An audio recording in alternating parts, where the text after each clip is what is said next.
প্রধানমন্ত্রী গ্রাম সড়ক যোজনায় গত ৫ বছরে উত্তর ত্রিপুরা জেলায় নতুন ৪১টি প্রকল্পের ২০২ কিলোমিটার রাস্তা নির্মাণ করা হয়েছে। এছাড়া বর্তমানে চলছে আরও ১১৭ কিলোমিটার নতুন রাস্তা নির্মাণের কাজ।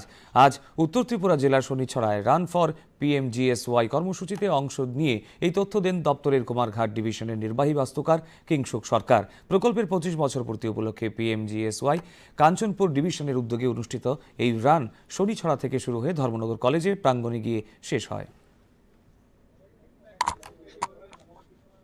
ত্রিপুরা ডিস্ট্রিক্ট এবং ঊনকোটি ডিস্ট্রিক্ট আছে, এই দুইটা ডিস্ট্রিক্ট মিলিয়ে টোটাল 31টা রাস্তা আমাদেরকে হ্যান্ডওভার করা হয়েছে।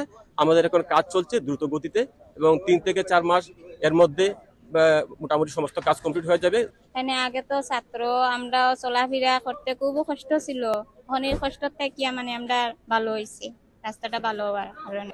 সরকারের ধন্যবাদ জানাই যে এই কাজটা যে আমাদের গ্রামবাসীর জন্য এই সুযোগটা আমাদের দিয়েছে, সেটাই এখন বর্তমান যে সরকার তখন যাতে আমরা সুস্থভাবে করতে পারি।